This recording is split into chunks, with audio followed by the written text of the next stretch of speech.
You are getting ready to listen to the voice of Dr. Rhadi Ferguson, 2004 Olympian, four-time national judo champion, Brazilian jiu-jitsu black belt, author, speaker, and coach.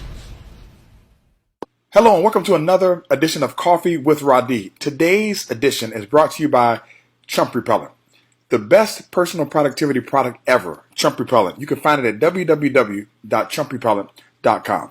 Let me tell you something about today. Today I'm exhausted and encouraged, and I'm exhausted and encouraged for the same reasons. This past weekend I was in Washington, D.C. for my university's homecoming, Howard University. For those that don't know, I am a proud alumnus for Howard University, and I attend homecoming damn near every year. This year was special because I celebrated a 25-year reunion with some of my line brothers. We all became members of the same fraternity, Omega Psi Phi, in 1994, and we celebrated this past weekend. Some of you might know us as the Q-Dogs, if you will, but my Q-Dogging days are long over. It was the first time in 25 years that all 10 of us have been together in the same place, and it was awesome to see everybody again, and an extreme pleasure to get together without it being a wedding or a funeral. But with that being said, I am completely exhausted after a weekend of fellowshipping, partying, and walking. Goodness gracious, I did so much walking Thursday, Friday, Saturday, and Sunday. I felt like I walked at least 2 marathons and a half marathon. I am exhausted, but I'm also encouraged. Here's why I'm encouraged. I'm encouraged because, man, I saw so many of my friends and classmates and former teammates, just flat out getting it done in life. Being successful as husbands and wives and fathers and mothers and successful sons and successful daughters, successful business people.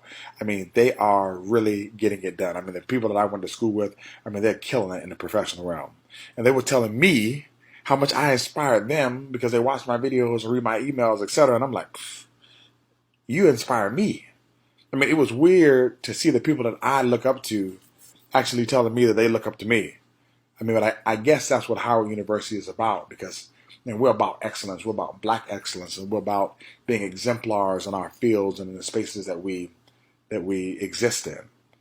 And it's always encouraging to go back, just to dip back into that pool again, because when you go through life, you rarely are in places where you're not the minority. If you're a minority. When you go back to Howard University, you're not the minority. You walk around left, right, front, back, north, south, east, west, everything. It's all black everything, everywhere. And it is absolutely awesome to be in a place and space where you really feel comfortable. And for people who said it doesn't mean anything or it shouldn't mean anything, I am telling you, it does. I have had some of my friends attend Howard University for homecoming or just come and check it out. As a matter of fact, I had a friend of mine from judo by the name of Chris Round. I think he came 2 years ago or 3 years ago to Howard University homecoming.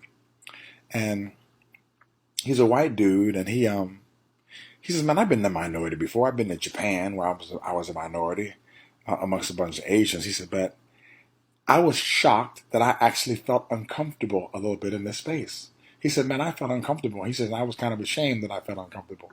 I said, man, you're always going to feel a little bit uncomfortable. I said, it's a different space. It's not about the color of the people. It's about you not understanding the different societal norms or the different societal imperatives in this particular space. This particular space has different societal imperatives.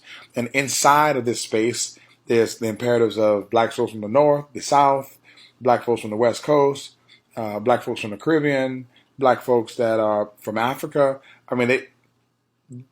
With underneath that umbrella of blackness, we have subgroups of social norms and social imperatives that you need to understand as you move and flow through the black diaspora on the yard, if you will.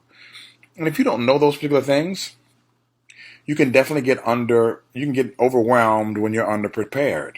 And some people go in that environment and they are just overwhelmed because they're just underprepared for what they get. But I can tell you this, man, getting back to homecoming, it's phenomenal. Phenomenal. It's an inspiring experience. And that being there kept me encouraged because, man, I'm a human being. And Lord knows I get tired. And there are times when I don't feel like like working. I don't feel like doing the videos. I don't feel like sitting down in front of the computer. I don't feel like getting in front of the camera. I don't feel like writing the next book, but I do it anyway. And then there are days that I don't do it, but I wish I did do it.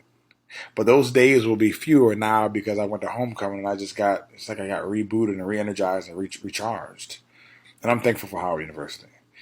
I am thankful for the best experience that is available on the planet, in my opinion, and that's the HBCU experience. And I'm still loving every minute of my experience. It just doesn't go away. I sent my son pictures and videos when I was at Howard this past weekend, and he was like, "Daddy, I got to go next year." I was like, "Rufus, I'll do my damnedest, son, to get you here next year." It's going to be a little bit difficult. Hopefully he falls on the weekend when I have him, because I just went through a divorce. So this is also my first homecoming post-divorce. And, it was weird getting all the questions of, "So how's your wife?" And my reply is always the same. She and I are no longer together, but from what I understand, she's happy and well, and I wish her the best. And you got to put that, "and I wish her the best" part on the end, so that people don't keep asking you questions and talking about it. So I always say, that I wish her the best. And this homecoming really felt different. It was it was, I don't know if it was weird or if it was just the personal the personal governance imperatives that I would normally have to have, I didn't have to have. So it was just different moving and grooving at homecoming, being single. And during this homecoming, man, I didn't do anything that I didn't want to do. If I didn't want to do it, I didn't do it. I didn't show up for anything out of obligation. I didn't commit to things that I didn't want to commit to. And if I didn't feel like doing something, I just said no, or no thank you. Because every time I come to campus, can you come over here? Can you talk to my kids? Can you speak to these? Sometimes I do it. If I want to do it, I did. If I didn't want to do it, I didn't do it. I just didn't do it. And that was that. When I was married, I made an attempt to be, as selfless as possible. I think as most people do. And I'm sure my former wife did too.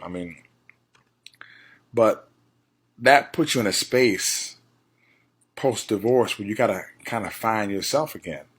And I think the catch is you've changed, but you got to find out into what. And that process takes time. But homecoming was and is a great place for the continued process of centering, if you will. And I can certainly see how I'm somewhat more selfish now. But in comparison to what I was before, it's kind of necessary in order to find the right balance and to keep and establish my emotional, physical, and mental bearings, boundaries, and parameters. It's just different. You're really trying to, it's like you've been imbalanced and you're trying to find balance. And that can take a little bit of time. I know from doing judo and doing martial arts, when you get imbalanced or you get unbalanced, or somebody, knocks you a little bit and almost knocks you down and you stumble, you have to kind of hold on to something and catch yourself to reestablish your balance. And normally the things that you hold on to are those things that you're familiar with. And Howard University and homecoming was something that I'm definitely familiar with, and it was good to hold on to that particular railing, if you will, in order to catch myself.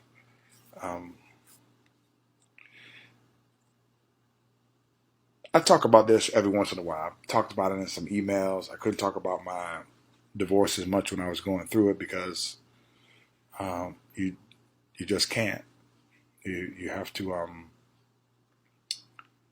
think you have to be. You have to be kind. You have to be nice. You have to be, in my opinion, you have to be loving, even if it's not. And I'm not saying that it wasn't in my case. I'm just saying even if it's not reciprocated on the other end, because you have to choose how you are going to behave. Somebody else can't choose how you're going to behave.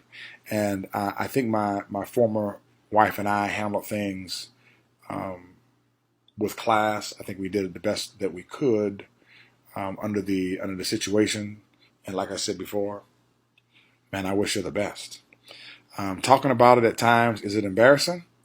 Yeah, sometimes it is. Is there a level of shame?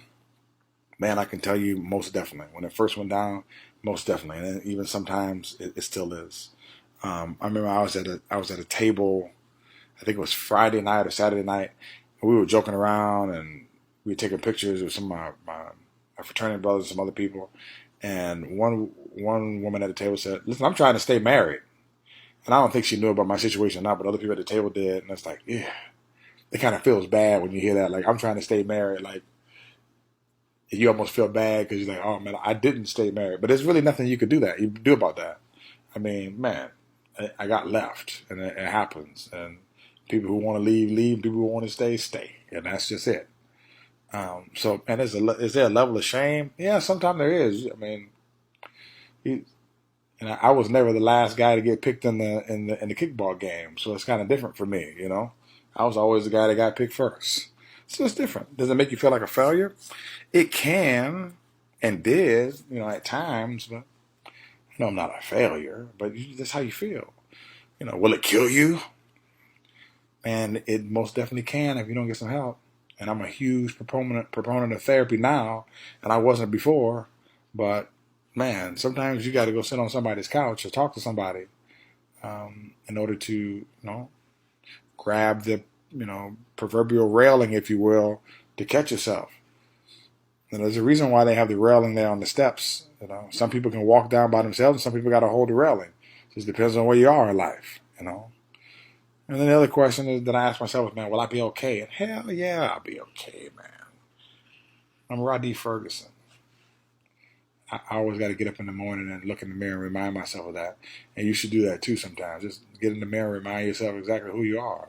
Because sometimes you forget. But I truly enjoy, getting naked with you sometimes, in my podcasts and online and some of my blogs, email, etc. Because I know that other people that have navigated these waters, that will navigate these waters, or will hear something I've said or something I wrote and choose to never navigate in these waters, But whatever the case, I want you to know that you can swim no matter how tumultuous the waters are. And if not, man, you can float until some help comes. So be encouraged, stay encouraged, and encourage someone else, even if you don't feel encouraged yourself. They might be in worse shape than you.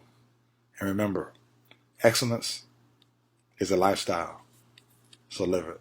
This is Dr. Ferguson, man, and have a super fantastic and an excellent day. Oh, and let me tell you another thing. Make sure that you stop by www.coffeewithrhadi from October 16th to October 20th. The book will be free in the Kindle format. The beautiful thing about Kindle is you don't have to have a Kindle to read a Kindle book. All smartphones have Kindle apps. So once you buy the book, it zips right to your phone and you can read it. That's www.coffeewithrhadi.com. That's from October 16th to October 20th. Take care and pardon the hoarseness in my voice. I had an awesome time at our homecoming. You guys be easy. Remember, I love you, but God loves you best.